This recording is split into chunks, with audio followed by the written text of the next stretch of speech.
Hello student, स्वागत है आप सभी का आपके अपने चैनल गॉड क्लासेस पर। गॉड क्लासेस यानी मैथ्स भी एंड मस्ती भी। तो बच्चों, आप सबकी डिमांड पर आप सबके कमेंट थे कि सर डिफरेंशियल इक्वेशन के कुछ इंपॉर्टेंट क्वेश्चन करा दीजिए ग्रोथ एंड डीके मॉडल के। तो आज हम ग्रोथ एंड डीके मॉडल ही लेके आए हैं इस वीडियो के अंदर, जिसमें हम कुछ टाइप्स के क्वेश्चंस करेंगे, क्योंकि यहाँ से जो क्वेश्चन आने वाला है ना, 4 नंबर का भी क्वेश्चन आने वाला है। और हम उम्मीद करते हैं कि वीडियो देखने के बाद ये जो 4 नंबर आपके हैं, 4 के 4 नंबर आपकी पॉकेट में ज़रूर आएंगे, डेफिनेटली आएंगे। तो यहाँ पर डिफरेंट टाइप के हम क्वेश्चंस करेंगे, किस किस टाइप के क्वेश्चंस आ सकते हैं, फिर उस टाइप के क्वेश्चंस आप और ज़्यादा प्रैक्टिस करेंगे। यहाँ पर मैं हर एक टाइप का एक एक क्वेश्चन करने वाला हूँ और उसको समझाने वाला हूँ कि आपको क्वेश्चन को कैसे स्टार्ट करना है। तो ज़्यादा टाइम ना लगाते हुए हम क्वेश्चन को स्टार्ट कर दें। तो सबसे जो पहला क्वेश्चन है, अगर हम उसके बारे में बात करें, सबसे जो पहला क्वेश्चन है ये आपको दिख रहा है यहाँ पर स्क्रीन पे।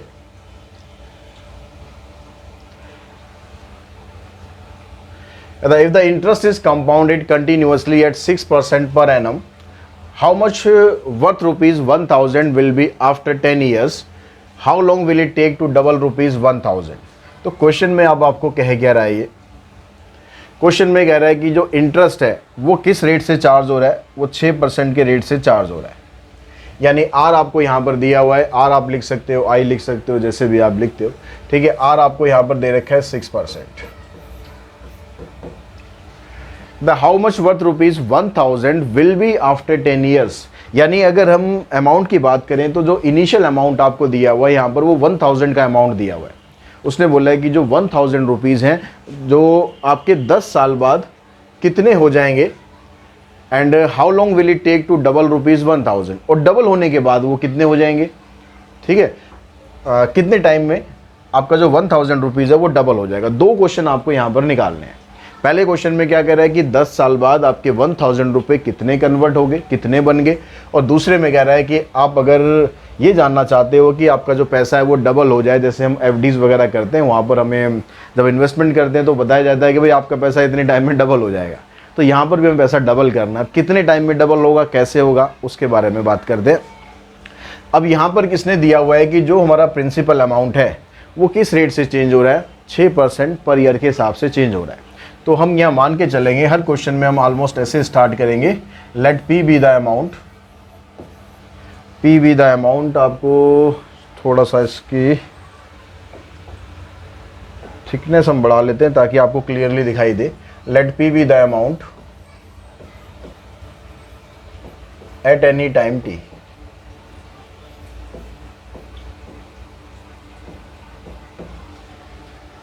ठीक है, पी हमने एक अमाउंट मान लिया है किसी पर्टिकुलर टाइम पर। अब इसने जो पैसे की हमारी ग्रोथ हो रही है, ग्रोथ किस हिसाब से हो रही है, जो प्रिंसिपल अमाउंट है वो किस हिसाब से इंक्रीज हो रहा है, DP by D T with respect two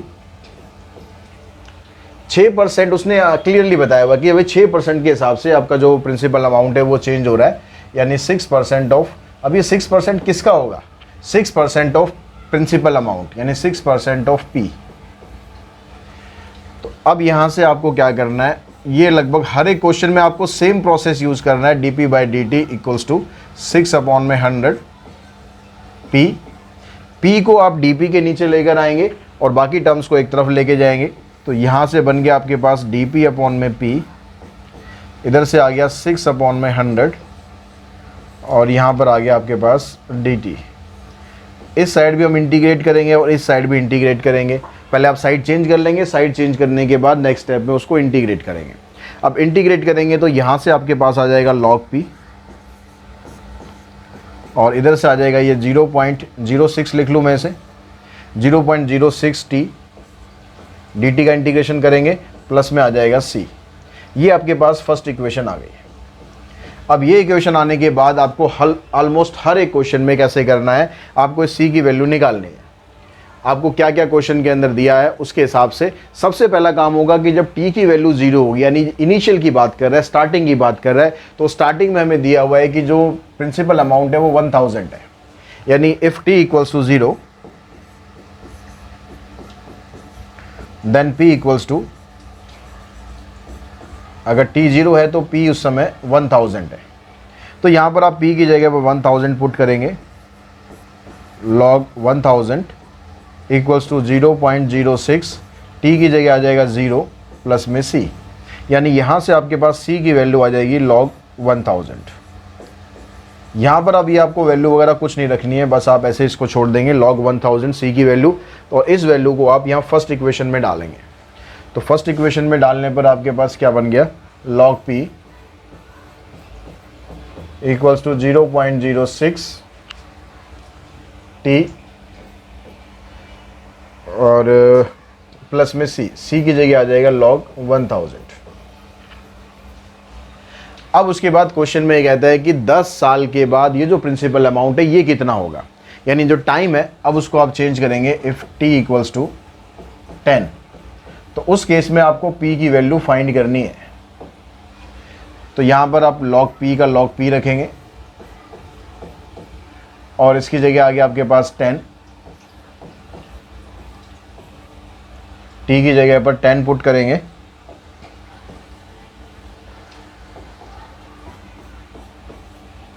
plus में log 1000।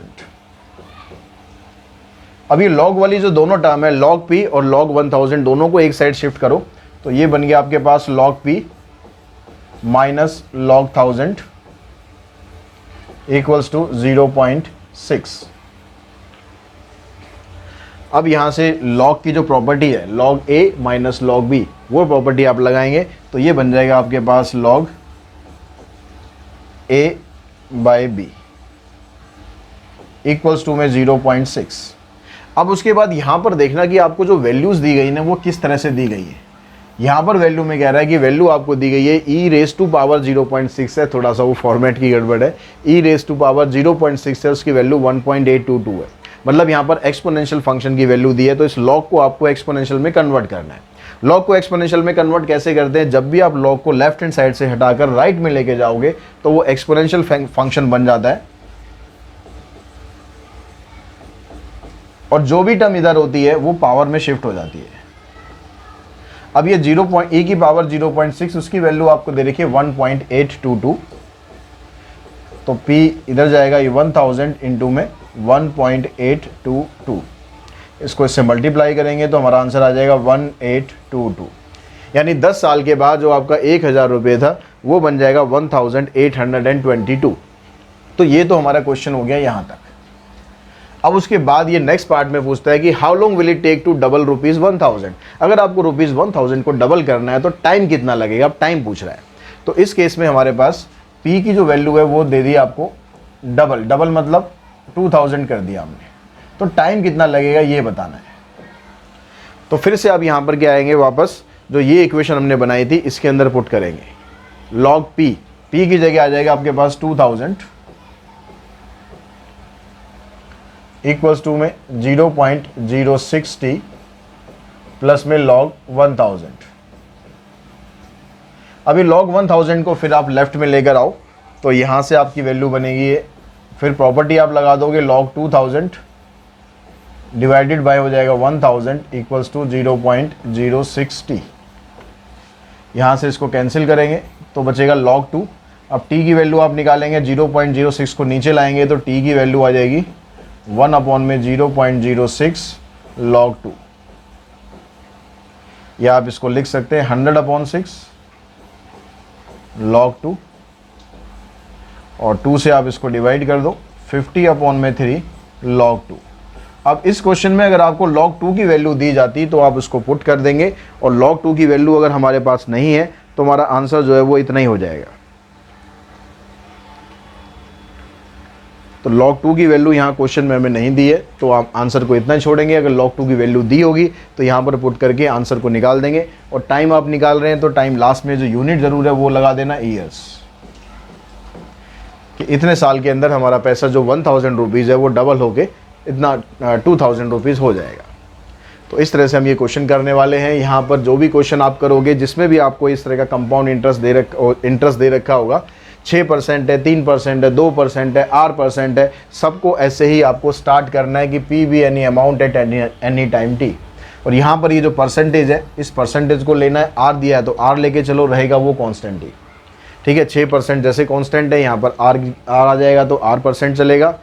और हर एक क्वेश्चन आप इसी तरीके से स्टार्ट करेंगे। दूसरा इसमें टाइप हो सकता है कि यहाँ पर आपको ये दे दिया जाए कि प्रिंसिपल जो है जितने अमाउंट अभी है उसी के रेट में बढ़ रहा है, तो उस केस के क्वेश्चन भी हम आगे करेंगे, ठीक है, जहाँ पर प्रोपोर्शनल वर्ड दे दिया जाए। तो नेक्स्ट क्वेश्चन पे चलते हैं।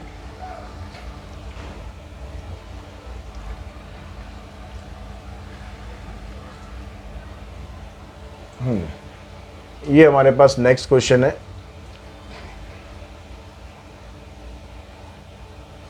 It is given that the rate at which some bacteria multiply is proportional। तो यहाँ पर बैक्टीरिया जो है वो प्रोपोर्शनली इंक्रीज हो रहे हैं। तो बैक्टीरिया वर्ड दे रखा हो या कुछ प्रिंसिपल दे रखा हो तो प्रोपोर्शनल में कैसे स्टार्ट करना है, तो आप सेम बिल्कुल उसी लाइन से स्टार्ट करेंगे। लेट पी बी, यहाँ पर अमाउंट की जगह नंबर ऑफ बैक्टीरिया है, let P be number of bacteria at any time t।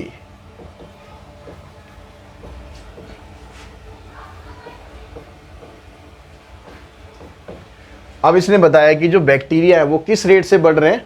The rate at which some bacteria multiply is proportional to the instantaneous number present, यानी जितने bacteria present हैं उसी के प्रोपोर्शनल में number of bacteria increase हो रहे हैं। तो इसका मतलब यहाँ पर जो dp/dt है वो किस रेट से चेंज हो रहा है, proportional to the number of bacteria present. तो यहाँ पर प्रोपोर्शनल का साइन लगाएंगे, प्रोपोर्शनल का साइन नेक्स्ट स्टेप में हटाएंगे और हटाने पर यहाँ पर आ जाएगा एक कांस्टेंट, इसको मान लेंगे k। यहाँ आप दिखाना चाहें दिखा सकते हैं, where k is any constant.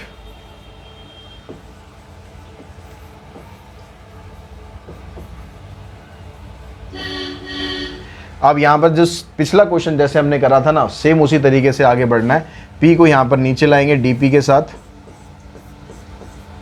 और dt को इधर लेके जाएंगे, इसको इंटीग्रेट करेंगे, इसको इंटीग्रेट करेंगे, तो dp का इंटीग्रेशन आ जाएगा आपके पास log p, k constant as it is रहेगा, dt का आ जाएगा t प्लस में c। ये आपके पास बन गई फर्स्ट इक्वेशन। अब आपको c की वैल्यू निकालनी है। अब आगे क्वेश्चन में क्या कर रहा है, if the original number of bacteria doubles in the 2 hours, in how many hours will it be 5 times. जितने बैक्टीरिया ओरिजिनली हैं अगर उसका डबल जो है 2 घंटे में हो जाते हैं तो उसके 5 टाइम्स कितनी देर में होंगे ये आपको बताना है। तो ओरिजिनल में बैक्टीरिया थे कितने, वो तो दिए नहीं है, तो वो नहीं दिए हुए। जिस क्वेश्चन में आपको ओरिजिनल अमाउंट ना दे रखा हो, इनिशियल अमाउंट ना दे रखा हो, उस क्वेश्चन के अंदर आप क्या करेंगे, इफ़ t इक्वल्स टू 0, अगर ये p की वैल्यू आपको नहीं दी है तो आप ले लेंगे यहाँ पर p0, ठीक है। कुछ और लेना चाहे वो भी ले सकते हैं, मर्जी आपकी है। तो यहाँ पर p की जगह पर आप log p0 रख दिया, यहाँ पर k इंटू 0 0 हो जाएगा, तो c की वैल्यू आ जाएगी log ऑफ p0। अब इस वैल्यू को आप यहाँ पर पुट करेंगे तो हमारे पास इक्वेशन बन गई log p equals to kt plus में log p0। ये हमारे पास सेकेंड इक्वेशन बन गई। अब इसी को हम बार बार यूज़ करेंगे। अब आपके पास ये कहता है कि जो नंबर ऑफ बैक्टीरिया है वो 2 घंटे में डबल हो रहे हैं, यानी अगर टाइम की वैल्यू 2 है, इफ़ t 2 है, तो जो नंबर ऑफ बैक्टीरिया है वो कितने हो रहे हैं, डबल हो रहे हैं। ओरिजिनल कितने बैक्टीरिया थे, p0, डबल करने पर क्या बन जाएगा, 2 टाइम्स ऑफ p0। तो इस वैल्यू को आप यहाँ पर पुट करो p की जगह पर, यह आ जाएगा log 2 times of p0 is equals to kt। t की वैल्यू कितनी है आपके पास, 2, तो ये बन जाएगा 2k प्लस में log ऑफ p0। log ऑफ p0 को इधर लाएंगे, बिल्कुल सेम तरीके से प्रोसीड करना है, minus log p0 equals to 2k। log की प्रॉपर्टी लगाएंगे, log 2 times of p0 divided by p0। p0 से p0 कैंसिल, 2 को नीचे लाएंगे तो k की वैल्यू बन जाएगी 1/2 log 2। इस वैल्यू को आप सेकंड में पुट कर देंगे तो आपके पास एक इक्वेशन और तैयार हो गई। ये बन गया आपके पास log ऑफ p इक्वल्स टू k की जगह क्या आ गया, 1/2 log 2 प्लस में log ऑफ p0। अब ये आपके पास इक्वेशन है। अब उसके बाद क्या कहता है कि in how many hours will it be 5 times. जो नंबर ऑफ बैक्टीरिया है वो 5 टाइम्स कब होंगे ये आपको बताना है। तो यहाँ पर आपको p की वैल्यू दे दी है उसने कि 5 टाइम्स ऑफ p0 हो जाएगा तो उस केस में टी की वैल्यू क्या होगी ये आपको बतानी है। तो इसी इक्वेशन को आप यूज़ करो, p की जगह आप यहाँ पर लिख दो log 5 times of P not equals to 1/2 of log 2 plus log p not. अब ये p नॉट जैसे यहाँ पर शिफ्ट हुआ था वैसे यहाँ पर शिफ्ट होगा, प्रॉपर्टी लगेगी log की, तो आप इसको डायरेक्टली ऐसे लिख सकते हो log 5 times of P not divided by P not equals to 1/2 log 2। और t हो रहेगा यहाँ पर t और आना चाहिए था, इधर t और आएगा, इधर भी t आएगा।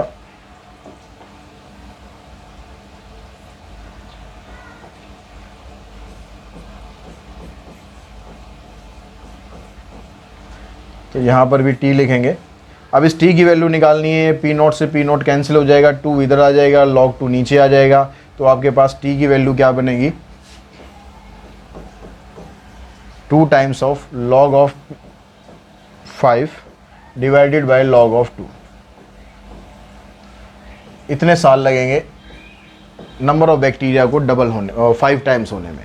अब यहाँ पर भी अगर log 5 या log 2 की जो वैल्यू दे रखी होंगी तो आप पुट करेंगे, अगर वैल्यू नहीं दे रखी है तो पैनिक नहीं होना है कि क्वेश्चन को आपको आंसर को आपको log में ही छोड़ देना है अगर वैल्यू नहीं दी हुई है तो। अब नेक्स्ट क्वेश्चन पे चलते हैं, इसका स्क्रीनशॉट आप ले सकते हैं।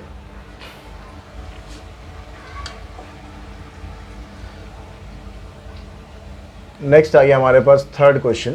अब ये किस टाइप का क्वेश्चन है जी, इसमें आपको दिया हुआ है, कहता है radio active substance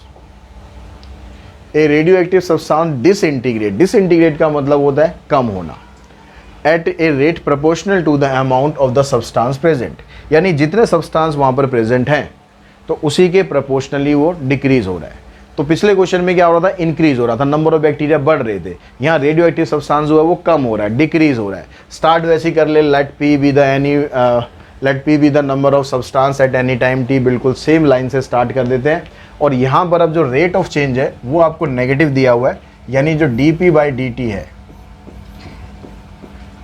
proportional to the number of radioactive substance present. अब क्योंकि यहाँ पर रेडियो एक्टिव सब्सटेंस डिसइंटीग्रेट हो रहा है, डिसइंटीग्रेट मतलब कम हो रहा है, तो जब आप इस प्रोपोर्शनल के साइन को हटाएंगे तो यहाँ पर आप यूज़ करेंगे माइनस के, क्योंकि नंबर ऑफ सब्सटेंस आपका कम हो रहा है। जब भी नंबर ऑफ सब्सटेंस कम होगा तो जो कांस्टेंट होगा उसको आप माइनस में लेके चलेंगे। इन केस अगर आप उसको प्लस भी लेके चलते हो तो भी परेशान होने की ज़रूरत नहीं है। कहीं आपको प्लस के लेके चलते रहोगे, 5-6 स्टेप कर लोगे, फिर याद आएगा अरे माइनस लेना था, तो भी कोई बात नहीं, तो भी आपका आंसर आ जाएगा। वो बाद में आगे जाके वैल्यू के इतना मतलब समझदार है, वो अपने आप अपनी वैल्यू को एडजस्ट कर लेगा, तो उसकी आप चिंता मत करना। तो उसके बाद यहाँ पी को हम इधर लाते हैं, dp/p, और t को इधर लेके जाते हैं, फिर से वो इंटीग्रेशन कर देंगे, ये log p, सेम लाइन बिल्कुल वैसे ही चलेंगी, कुछ भी नहीं है, -kt प्लस में c। अब यहाँ पर जो क्वेश्चन है ना, क्वेश्चन में e⁻² में चल रहा है, तो e⁻² में चल रहा है तो हम क्या करते हैं, यहाँ से log से हटाकर हम उसको e की पावर में ले आते हैं। अगर वैल्यू क्वेश्चन के अंदर log वाली वैल्यूज़ दे रखी हैं तो log में रखो क्वेश्चन को, अगर e की वैल्यूज़ दे रखी है तो e में ले आओ। e में कैसे लाना है, यहाँ से अगर हम इस log को हटाते हैं तो ये राइट हैंड साइड में आया, तो यहाँ से रहेगा p = e⁻−kt प्लस c। अब यहाँ पर ये जो पावर आ रही है ना, e की पावर -kt प्लस c, इसको मैं ऐसे अलग अलग करके भी लिख सकता हूँ, e की पावर -kt इंटू में e की पावर c। e भी कांस्टेंट है, c भी कांस्टेंट है, तो दोनों मिलकर ये कांस्टेंट बना रहे हैं, एक कांस्टेंट बना रहे हैं, तो इसको हम यहाँ पर लिख लेते हैं लैम्डा। अब हमारे पास ये फंक्शन बन गया, और यहाँ पर आप दिखा सकते हो जो e⁻c है इसको आपने मान लिया लैम्डा। अब ये हमारे पास इक्वेशन आ गई, p = lambda times of e⁻−kt। अब क्वेश्चन में हम आगे चलते, आगे क्या कहता है, 50% of the given amount disintegrate in 1600 year, 1600 साल में जितना भी अमाउंट प्रेजेंट था उसका आधा हो जाएगा, यानी टाइम अगर 1600 है, इफ t = 1600, तो जो number of radioactive substance initially present था तो वो पहले आपको t0 लेना पड़ेगा, ठीक है, t पहले 0 लेना पड़ेगा, हमेशा t0 से आपको स्टार्ट करना पड़ेगा। तो t को हम पहले 0 लेते हैं, इफ t = 0, तो नंबर ऑफ सब्सटेंस इनिशियली क्योंकि आपको नहीं दिया हुआ है तो पी नॉट ले लेंगे। अब यहाँ पर टी की वैल्यू आप 0 पुट करोगे तो ई की पावर 0 आ जाएगी, पी की जगह पी नॉट और ई की पावर 0 मतलब ये हो जाएगा 1। तो आपके पास यहाँ लैम्डा की वैल्यू आ जाएगी पी नॉट। अब इस वैल्यू को आप यहाँ पर पुट करेंगे तो इक्वेशन आपके पास क्या बन जाएगी, P equals to lambda times lambda की जगह आ जाएगा आपके पास पी नॉट एंड ई की पावर माइनस के टी। ये आपके पास इक्वेशन बन गई। अब हम आगे चलते हैं कि 1600 ईयर के अंदर जो नंबर ऑफ सब्सटेंस है वो 50% हो जाता है, यानी अगर t की वैल्यू आपके पास 1600 है तो नंबर ऑफ सब्सटेंस कितना हो गया, जितना स्टार्टिंग में था उसका आधा हो गया, 50% मतलब आधा हो गया। तो अब आप यहाँ पर p की जगह पी नॉट बाई 2 पुट करेंगे, इधर भी पी नॉट है हमारे पास, e की पावर t की जगह पुट करेंगे हम 1600 तो आ जाएगा माइनस 1600 के। पी नॉट से पी नॉट कैंसिल हो जाएगा तो आपके पास ये आ गया 1/2 equals to E raise to power minus 1600 के। अब ये e की पावर जो माइनस 1600 के है इसको भी किसी और डिफरेंट तरीके से आप लिख सकते हो। यहाँ पर आपके पास चाहिए लॉग माइनस लॉग 2 160, ठीक है। तो यहाँ पर हम इसको कैसे लिख लें, अगर मैं यहाँ से इसको, तो ये तो कट गया हमारा, अब आपके पास ये बच रहा है 1/2 इक्वल्स टू ई की पावर माइनस 1600 के। अब यहाँ पर आने के बाद हम यहाँ से e को उठाते हैं ताकि k की हम वैल्यू निकाल सकें।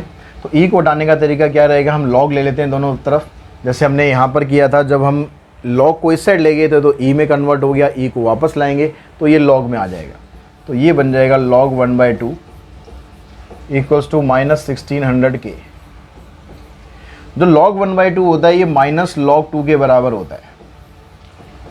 उससे क्या फ़ायदा होगा आपको, जो left hand side right hand side में माइनस है ये दोनों आपस में कैंसिल हो जाएंगे। k की वैल्यू आपको मिल जाएगी log 2 डिवाइडेड बाय 1600। तो इस k की वैल्यू को आप यहाँ पर पुट कर सकते हैं। तो आपके पास जो फंक्शन है ये बन गया p equals to P not e की पावर माइनस log 2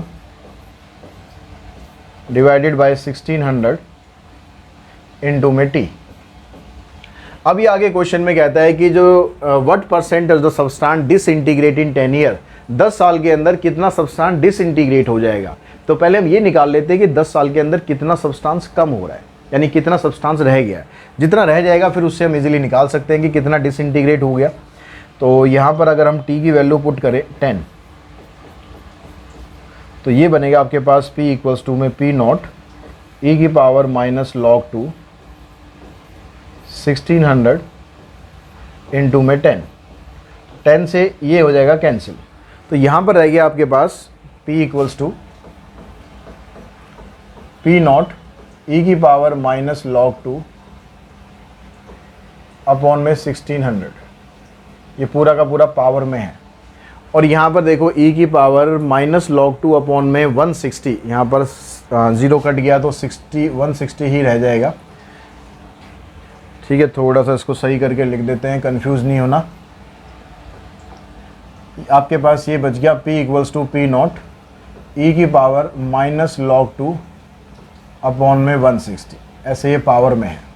और e की पावर माइनस log 2 अपॉन में 160 की जो वैल्यू है वो आपको दे रखी है 0.9957। तो यहाँ पर हम पुट कर देंगे तो p आ गया आपके पास p नॉट ऑफ 0.9957, यानी 10 साल के बाद जो नंबर ऑफ सब्सटेंस था वो ओरिजिनल सब्सटेंस का इतने टाइम्स रह गया। तो ये हमने निकाल लिया कि 10 साल के बाद कितना अमाउंट डिसइंटीग्रेट होकर रह गया। अब आपसे पूछा ये गया है कि कितना परसेंट सब्सटेंस जो है वो डिसइंटीग्रेट हुआ। तो पहले तो हम ये निकाल लेते हैं कि सब्सटेंस डिसइंटीग्रेट एक्चुअली में हुआ कितना। स्टार्टिंग में कितना था, पी नॉट था, जब t की वैल्यू 0 थी तो कितना था, पी नॉट था। 10 साल बाद कितना हो गया, 0.9957 of P not.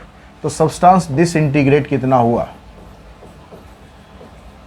Substance disintegrate, ये निकालने के लिए जो ओरिजिनल सब्सटेंस था उसमें से जो अब रह गया है इसको कर देते हैं माइनस। तो इसको माइनस किया आपने 10 माइनस 7 3, 9 माइनस 5 4, 0 0.0। इतना सब्सटेंस हमारा अब रह गया 10 साल के बाद। तो परसेंटेज में निकालेंगे तो कितना रह गया, इन टर्म ऑफ परसेंटेज जितना सब्सटेंस डिसइंटीग्रेट हुआ इसको रखेंगे ऊपर, जो ओरिजिनल सब्सटेंस था वो आ गया नीचे, इनटू में 100, इससे ये हो गया कैंसिल, और 100 से मल्टीप्लाई करेंगे तो आ जाएगा 0.43%।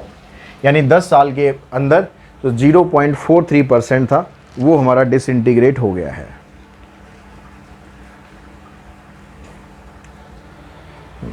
नेक्स्ट क्वेश्चन पे चलते हैं, इसका स्क्रीनशॉट आप ले सकते हैं। तो देखिए फोर्थ क्वेश्चन में आपको दिया हुआ है, यहाँ क्वेश्चन देख के आपको समझ में आ गया होगा कि ये न्यूटन्स लॉ ऑफ कूलिंग का क्वेश्चन है। अब न्यूटन्स लॉ ऑफ कूलिंग का क्वेश्चन वैसे तो साइंस साइड के बच्चों के लिए होता है, न्यूटन नाम बढ़ते ही साइंस के नाम आ जाता है, लेकिन फिर भी कॉमर्स के बच्चों को भी बोला है कि भैया थोड़ी बहुत तो साइंस आप लोग भी पढ़ो, पीछा नहीं छोड़ेंगे हम, तो चलो थोड़ी बहुत साइंस पढ़ लेते हैं। तो न्यूटन्स लॉ ऑफ कूलिंग का जो कंसेप्ट है इसके बारे में डिटेल में अगर आपको समझना है तो जो डिफरेंशियल का वन शॉट है वो आप देख लेना, उसमें डिटेल में मैंने बता रखा है न्यूटन्स लॉ ऑफ कूलिंग के बारे में। अभी मैं सिर्फ आपको डायरेक्टली बता रहा हूँ कि कैसे आपको इक्वेशन को फ्रेम करना है, कैसे चीज़ें ध्यान रखनी है। इसके अंदर आपको एक तो रूम टेम्परेचर जरूर दिया होगा या सराउंडिंग का टेम्परेचर दिया होगा, तो वो सराउंडिंग का जो टेम्परेचर है उसको हम डिनोट करते हैं यहाँ पर ए से। तो ए से हम डिनोट करेंगे यहाँ पर रूम टेम्परेचर को, और जो कैपिटल टी है उससे यहाँ पर जो आपको दे रखा है, यहाँ पर क्या डेड बॉडी एक दे रखा है, तो बॉडी का जो टेम्परेचर है उसको डिनोट करेंगे। और जो स्मॉल टी है वो तो टाइम के लिए होता ही है। तो यहाँ पर जब भी न्यूटन्स लॉ ऑफ कूलिंग का क्वेश्चन आएगा तो आपको हमेशा इक्वेशन को इसी तरीके से स्टार्ट करना है, डी टी अपॉन में D small T is directly proportional to T minus A. यहाँ पर आपको ना हमेशा रूम टेम्परेचर और जो भी बॉडी का टेम्परेचर है, या किसी कोई केक निकाला हुआ उसका टेम्परेचर है, या मिल्क है उसका टेम्परेचर है, जो भी टेम्परेचर आपको दे रखा होगा उसका डिफरेंस यहाँ पर आएगा। तो अब यहाँ पर टी हमने टेम्परेचर मान लिया है eight any time small T, और यहाँ जो उन दोनों का डिफरेंस है यहाँ पर आपको हमेशा वही लिखना है। ए की वैल्यू आपको दे रखी है यहाँ पर 70, रूम टेम्परेचर 70 डिग्री है तो उसको यहाँ पुट कर देंगे, और ये प्रोपोर्शनलिटी कॉन्स्टेंट को हटाएंगे। तो यहाँ पर ये कह रहा है, क्वेश्चन के अंदर ये कह रहा है कि भाई एक डॉक्टर ने डेड बॉडी को निकाला 11:30 बजे। जब 11:30 बजे निकाला तो उसने टेम्परेचर उसका चेक किया तो 94.6 डिग्री फ़ारेनहाइट टेम्परेचर था। तो उसने क्या करा, 1 घंटे के बाद फिर उसको मेज़र किया तो अब टेम्परेचर आ गया 93.4 degree Fahrenheit. If the temperature of the room was 70 degree Fahrenheit, estimate the time of death taking normal temperature of human body is 98.6 degree Fahrenheit. तो भैया निकलने वाला तो निकल गया, लेकिन क्वेश्चन हमारे लिए छोड़ गया कि भैया क्वेश्चन सॉल्व करो कि मेरी डेथ कब हुई थी। तो अब यहाँ पर आपको ये चीज़ निकालनी है। तो अब सबसे पहला काम हमने इस तरह से इक्वेशन को फ्रेम करना है। अब यहाँ पर जो प्रोपोर्शनलिटी कांस्टेंट है ये हो जाएगा माइनस में, क्योंकि टेम्परेचर जो है बॉडी का कम हो रहा है, तो इसलिए माइनस के लेना है। और यहाँ पर टी माइनस ए की जगह पुट कर देता हूँ मैं 70। अभी जो t माइनस 70 है इसको dt के नीचे लाओ, जैसे हम अब तक करते आ रहे हैं क्वेश्चंस के अंदर वैसे ही। इंटीग्रेट कर देंगे, इंटीग्रेट करने पर ये आ जाएगा आपके पास log ऑफ t माइनस 70, इधर से आ जाएगा ये माइनस के टी प्लस में c। अब ये निकालने के बाद आपको देखो ई में कन्वर्ट करने की ज़रूरत नहीं है, क्योंकि जो वैल्यूज़ दे रखी हैं वो लॉग में ही दे रखी हैं, तो लॉग में ही क्वेश्चन को रखो। जो वैल्यूज़ ई में दे रखी हैं तो ई में ले जाओ, लॉग में दे रखी हैं तो लॉग में रखो। तो अब यहाँ पर आप क्या करेंगे, स्टार्टिंग का जो टेम्परेचर है, जब टाइम ज़ीरो था तो डेड बॉडी को निकाला गया, और डेड बॉडी को निकाला गया तो टेम्परेचर कितना था 94.6, यानी जो कैपिटल टी की वैल्यू है वो है 94.6। इस वैल्यू को आप यहाँ पर पुट करो, 94.6 minus 70 is equals to minus K T. T तो ज़ीरो हो गया तो ये सारा ज़ीरो ही हो जाएगा, यानी सी की वैल्यू हमें मिल जाएगी यहाँ से log 24.6। अब इस सी की वैल्यू को हम यहाँ पर पुट कर देते हैं तो हमारे पास इक्वेशन आ गई log t minus 70 equals to minus K T plus में log 24.6। अब इस इक्वेशन का आपको यूज़ करते हुए चलना है। अब आगे कहता है कि 1 घंटे के बाद टेम्परेचर जो मेज़र किया गया टेम्परेचर था 93.4 डिग्री, यानी अगर टाइम की वैल्यू 1 है, इफ़ t इक्वल्स टू 1, तो जो टेम्परेचर है वो है 93.4। तो अब यहाँ पर इसको पुट करो t की जगह पर log 93.4 minus 70 equals to minus K T. T की वैल्यू यहाँ पर हो जाएगी 1, ये माइनस है, माइनस के टी की जगह आ जाएगा 1 प्लस में log 24.6। ये जो log 24.6 है इसको लेफ्ट में ले आओ और यहाँ से इसको माइनस करके लिखो, तो ये बन गया आपके पास log 23.4 minus log 24.6 equals to minus K. log की प्रॉपर्टी लगाएंगे, दोनों को इकट्ठा कर देते हैं। log 23.4 divided by 24.6 equals to minus K. Decimal एक एक प्लेस के बाद है, डेसिमल कैंसिल हो जाएगा, दोनों वैल्यूज़ को काट लेते हैं। काटने के बाद देखो क्या आता है, log 117 अपॉन में 123। अब देखो आपको जो वैल्यूज़ दे रखी हैं log 123 अपॉन 117 है, उल्टा है, उल्टा है, हमारा उल्टा निकल गया। नहीं, हमारा उल्टा नहीं निकला, चिंता मत करो, गलत नहीं है। जब भी आप log का आर्ग्यूमेंट को रेसिप्रोकल करोगे तो बस आपको क्या करना है, माइनस का साइन लगा देना है। तो उससे क्या होगा, ये जो आर्ग्यूमेंट है ये आपका रेसिप्रोकल हो जाएगा। अब माइनस से माइनस कैंसिल हो जाएगा। इसकी वैल्यू आपको दे रखी है 0.05, यानी जो k है आपका वो आ गया 0.05, ये k की वैल्यू आ गई। अब उसके बाद ये कहता है कि अगर बॉडी का जो टेम्परेचर, जो नॉर्मल टेम्परेचर बॉडी का हम मान के चल रहे हैं 98.6 डिग्री फ़ारेनहाइट, तो उस समय टाइम क्या था, ये टाइम आपको निकालना है। यानी अगर टेम्परेचर 98.6 डिग्री फ़ारेनहाइट है तो उस केस में जो टाइम है स्मॉल टी है उसकी वैल्यू क्या होगी। तो फिर से आप यहीं पर आएंगे, इसी इक्वेशन में यहाँ पर वैल्यू पुट करेंगे। log टी की जगह आ जाएगा 98.6, तो ये बन गया log 98.6 माइनस 70 इक्वल्स टू में क्या था, माइनस के टी, फिर यहाँ प्लस भी एक बीच में, ठीक है, टी और प्लस दोनों एक जैसे बना दिया हमने।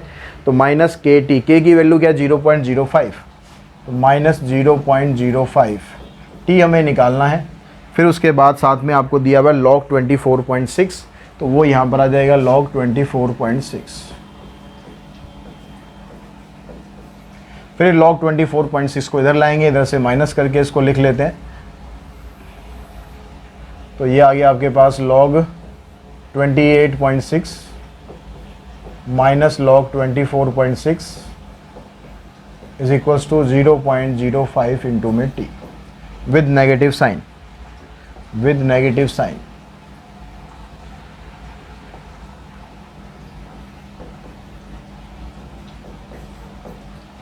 यहाँ से फिर से इन दोनों को इकट्ठा करो, log की प्रॉपर्टी लगाकर log 28.6 divided by 24.6 equals to minus 0.05 T. Decimal से डेसिमल कैंसिल हो जाएगा। अब यहाँ पर इसको काटोगे, काटने के बाद आएगा log 143 और 123। अब देखो आपको वैल्यू दे रखी नहीं दे रखी इसकी, log 143 अपॉन में 123, तो अब सीधी दे रखी है। अब रेसिप्रोकल करने की ज़रूरत नहीं है, वैल्यू सीधी है।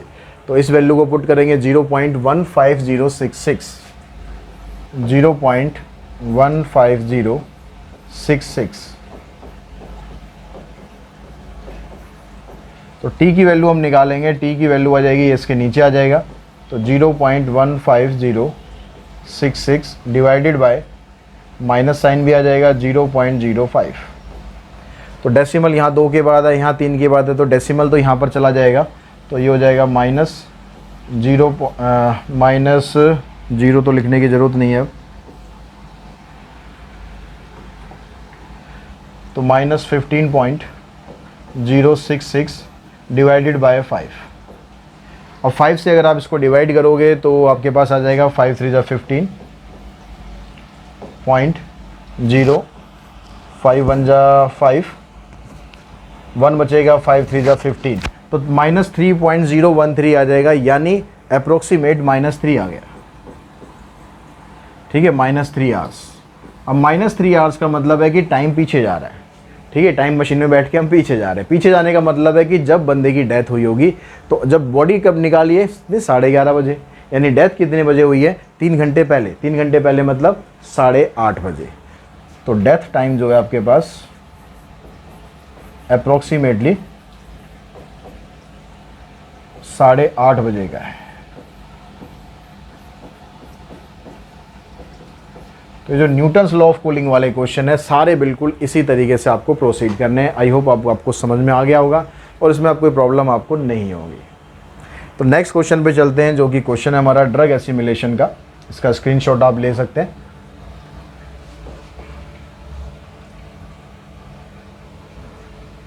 इस क्वेश्चन के लिए बच्चों के बड़ा कमेंट आ रहा है कि सर ड्रग एसिमिलेशन का क्वेश्चन जो है ना, ये बड़ा परेशान कर रहा है। तो कोशिश करेंगे कि अब आपको आगे परेशान ना करे ये। तो क्वेश्चन जो है उसके अंदर क्या दिया, अब आपको उसमें क्वेश्चन में कहता है कि suppose that sodium pentobarbital is used to anesthetize a dog. The dog is anesthetize when its blood stream contain at least 45 milligram of sodium pentobarbital. जो भी है, मतलब दवाई ऐसी है ये। ठीक है, दवाइयों के नाम बोलने में बड़ी दिक्कत होती है भाई। पर kilogram of the dogs body weight. ये कह रहा है कि जो डॉग को जो एनेस्थाइज किया जाएगा, तो एनेस्थाइज वो तभी हो सकता है जितना उसका बॉडी वेट है, उस बॉडी वेट के हिसाब से 45 मिलीग्राम ऑफ सोडियम पेंटाबॉर्बिटल पर केजी हो। यानी अगर उसका वेट 10 किलो है तो 10 से इसको मल्टीप्लाई कर देंगे, वेट 30 किलो है तो 30 से मल्टीप्लाई कर देंगे, 100 किलो है तो 100 से मल्टीप्लाई। यानी 1 किलो वेट के लिए इतनी दवाई उसके अंदर होनी चाहिए। अब आगे क्या कहता है, suppose also that sodium pentobarbital is eliminated exponentially for the dog's blood stream with a half life of 5 hours. अब ये माना जाता है कि जो वो दवाई है सोडियम पेंटाबॉर्बिटल, जो भी दवाई है, वो 5 घंटे के अंदर आधी हो जाती है। एक्सपोनेंशियली जो है दवाई कम होती है। अगर आपने दवाई लगाई, दवाई का जो असर है वो धीरे धीरे कम हो रहा है। तो ये कह रहा है 5 घंटे के अंदर दवाई आधी हो जाती है। What single dose should be administered in order to anesthetize a 50 kg dog for 1 hour. तो अगर हमें एक 50 किलो के डॉगी को 1 घंटे के लिए बेहोश रखना है, भाई सब बड़ा खतरनाक काम है। डॉगी को बेहोश रखना है, अगर जाग गया ना तो छोड़ेगा नहीं। तो 1 घंटे तक बेहोश रखना है तो उसे कितनी दवाई दी जाए। अगर दवाई कम पड़ेगी ना तो भाई गड़बड़ हो सकती है, इसलिए दवाई सोच समझ के देना और पूरी दवाई देना। तो सबसे पहले हम वहीं से स्टार्ट करेंगे। हम मान के चल लेते हैं कि जो किसी पर्टिकुलर टाइम पर जो अमाउंट ऑफ ड्रग है बॉडी के अंदर वो है पी मान लो, एक्स मान लो, वाई मान लो, जो भी मानना है। ठीक है, तो हम यहाँ पर मान के चल लेते हैं कि भाई dp/dt is directly proportional to the P, क्योंकि जितनी दवाई उसके अंदर होगी उसी रेट के हिसाब से तो वो कम होगी ना, तो इसलिए यहाँ पर पी ले लिया। अब दवाई क्योंकि कम हो रही है, क्वांटिटी उसकी कम हो रही है, तो dp/dt प्रोपोर्शनल का साइन हटाएंगे तो आ जाएगा -kp। उसके बाद सेम काम करना है, पी को इधर लेकर आओ और इधर आ जाएगा -kdt। इंटीग्रेट कर देंगे, इंटीग्रेट करके ये आ गया आपके पास log p equals to -kt plus में c। अब यहाँ पर ये कह रहा है कि इसने आपको बताया भी हुआ है कि जो दवाई है वो एलिमिनेट कैसे हो रही है, एक्सपोनेंशियली एलिमिनेट हो रही है। तो यानी एक्सपोनेंशियल फंक्शन में इसको कन्वर्ट कर लो। तो लॉग को हटाएंगे तो ये बन जाएगा p इक्वल्स टू e की पावर -kt प्लस c। फिर से आप इसको c को अलग करेंगे तो ये बन जाएगा e की पावर -kt इंटू में e की पावर c। e की पावर c को हम ले लेते हैं लैम्डा, यहाँ दिखा देते हैं e की पावर c जो लैम्डा के बराबर है।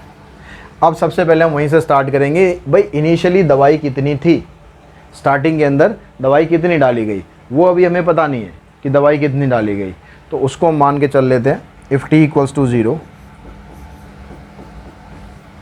Then p equals to p not. तो यहाँ पर p की जगह हम p नॉट डालते हैं,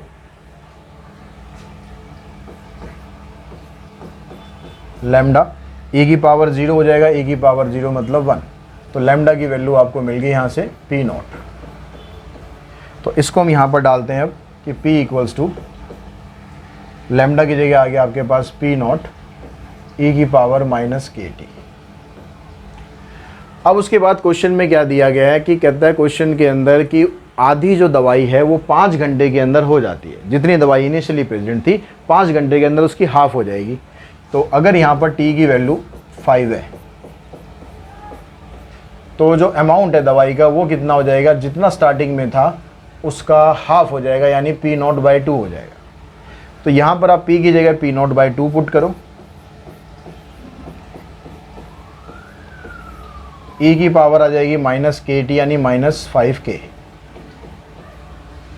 P0 से P0 कैंसिल हो जाएगा। फिर से आप E को हटाओगे, E को हटाने के लिए मतलब ये इक्वेशन आपके पास ऐसे बन गई 1/2 E की पावर -5K। तो अब यहाँ से हम E की पावर 5K की वैल्यू निकाल लेते हैं, इसका रेसिप्रोकल कर लो तो ये बन जाएगा 1/2 = 1/e⁵5K। इसको क्रॉस मल्टीप्लाई करेंगे तो E की पावर 5K की वैल्यू आ गई आपके पास 2।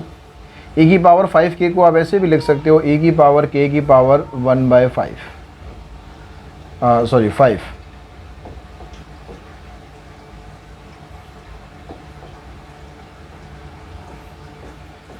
= 2।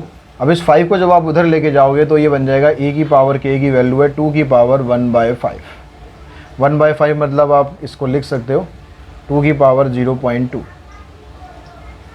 अब आगे कहता है कि अगर हमें उस डॉग को 1 घंटे के लिए बेहोश करना है, 1 घंटे के लिए उस डॉग को बेहोश करना है तो हमें कितनी दवाई उसको देनी पड़ेगी स्टार्टिंग में। तो अब यहाँ पर जो दवाई है वो उसके वेट के हिसाब से उसने बोला कि 45 मिलीग्राम होनी चाहिए। तो amount of drug for dog if T = 1, यानी 1 घंटे के लिए अगर हमें उसे एनेथाइज करना है तो हमें कितना उसे डोज देनी पड़ेगी। उसका वेट है 50 और 1 किलो के हिसाब से 45 मिलीग्राम वेट होना चाहिए। तो इसको मल्टीप्लाई कर देंगे,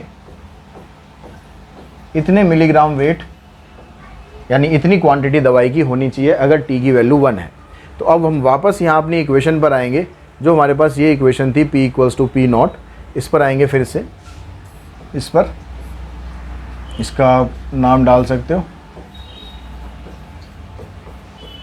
तो P की वैल्यू आपके पास आ गई 2250 P0 E की पावर -KT। अब E की पावर -KT, T की वैल्यू तो आ गई आपके पास 1। तो 2250 = P0 E की पावर -K। तो E की पावर -K को फिर आप रेसिप्रोकल कर लोगे तो 1/E की पावर K हो जाएगा। तो इसको आप इधर लाएंगे तो P0 की वैल्यू क्या हो जाएगी, E की पावर K इंटू में 2250। जो E की पावर K की वैल्यू आपके पास है 2 की पावर 0.2। अब ये 2 की पावर 0.2 की वैल्यू यहाँ थोड़ा यह लिखने में यहाँ गड़बड़ हो गई है। 2.02 2 की पावर 0.2 है, इसकी वैल्यू है 1.1486। अब इन दोनों को आप मल्टीप्लाई करोगे तो मल्टीप्लाई करके आपके पास वैल्यू आ रही है 2585 मिलीग्राम। 2585।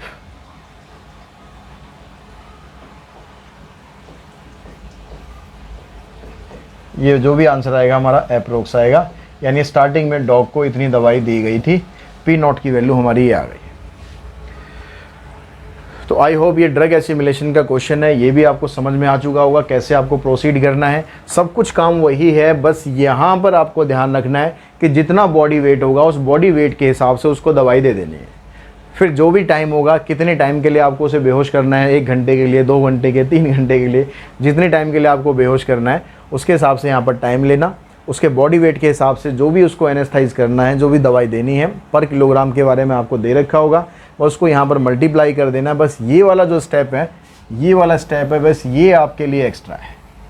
बाकी सब काम तो वैसे का वैसे ही करा है जैसे हमने बाकी क्वेश्चन में करते आ रहे हैं। तो ऐसा कुछ नहीं है कि ये बहुत अलग सा क्वेश्चन है, बिल्कुल सिंपल क्वेश्चन है। बस ये स्टेप आप समझ जाना है कि भाई आपको बॉडी वेट से कब इसको मल्टीप्लाई करना है। तो आई थिंक अब इसके क्वेश्चन आप करोगे तो अब आपको समझ में आ जाएंगे। अब उसके बाद हमारे पास कुछ नहीं है, और इस वीडियो के अंदर कुछ है हमारे पास इस वीडियो के अंदर। आप सबके लिए ऑल द बेस्ट है आपके एग्ज़ाम के लिए। आपका इंग्लिश का एग्ज़ाम बहुत जल्द स्टार्ट होने वाला है, 13th को आपका एग्ज़ाम है। तो उस एग्ज़ाम के लिए, बाकी सब एग्ज़ाम के लिए, जिनके स्टार्ट हो गए हैं उनके एग्ज़ाम के लिए, जिनके स्टार्ट होने वाले हैं उन सभी के एग्ज़ाम के लिए आप सबको all the best. Thanks to all of you.